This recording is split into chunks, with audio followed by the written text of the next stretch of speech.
Hi, this is J. David Davis with the Emmanuel Exploration Society, welcoming you to another one of our videos. Today I will continue on the origin of my exploration. I mentioned on the last video, if you can look at it, it'll kind of tell you how I got started. That I started questioning in a discussion with my friend Andy G.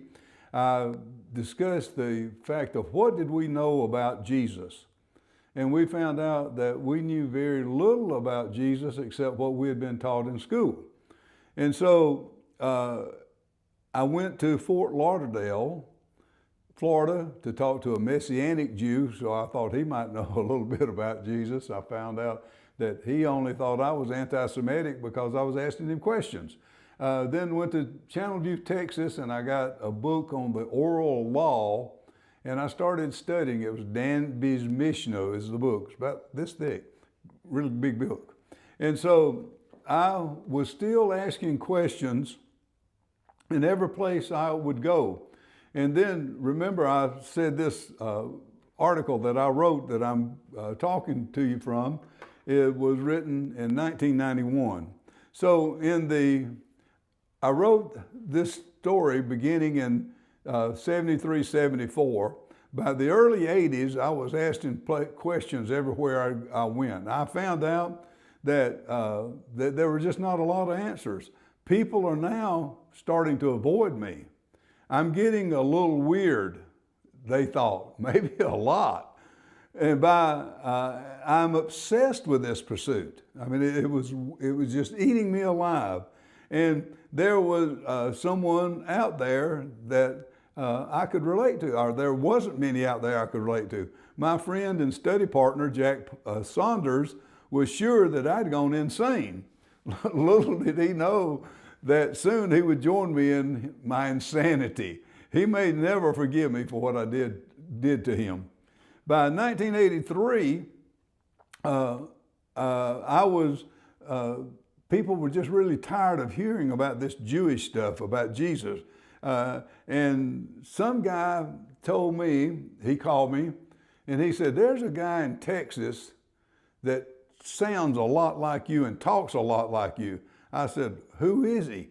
And he struggled for a while, then he finally gave me, come up with a name, and I said, where does he live? And he wasn't quite sure. He thought of a couple of places. And so I started searching for this guy, and sure enough, he lived in Tyler, Texas. So I didn't even know where Tyler, Texas was. So at that time, we still had land-based phones and phone books, so I called Ma Bell information and asked for a phone number for the name that I was given.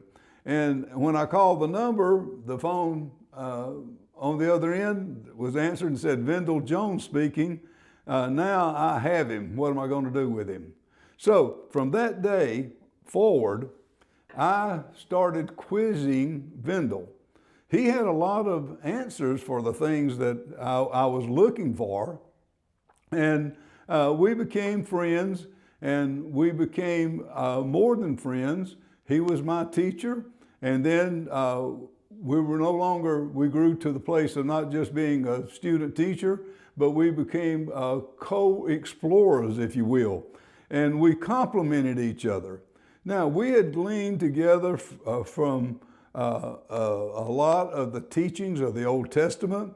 We had grown in the things of God. We'd journeyed together on the path of what God expected us. And as for Jack, he was right there with us. He was a source of strength and a true friend indeed.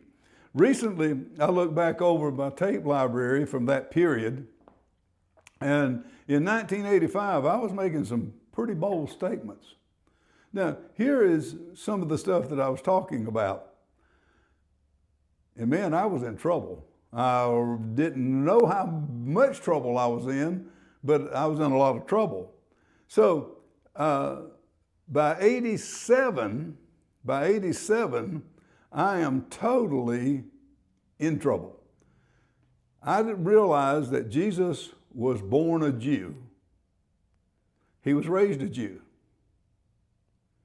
He was talking to the rabbis about the Jewish things of his day, the Pharisees, Sadducees, if you will. All right? Jesus was born a Jew, raised a Jew.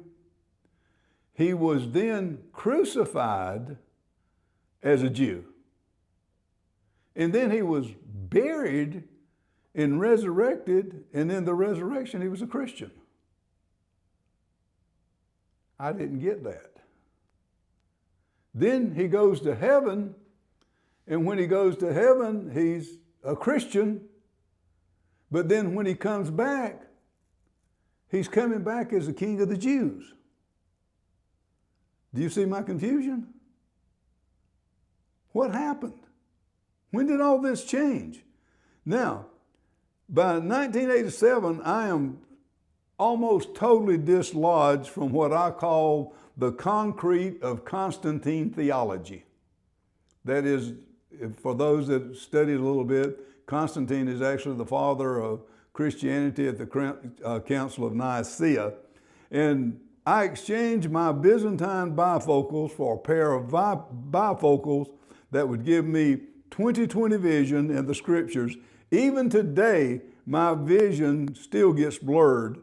I have to remove my glasses, clean them, rest my eyes, then replace them. When I do, my vision becomes clear. The exploration continues. Thank you.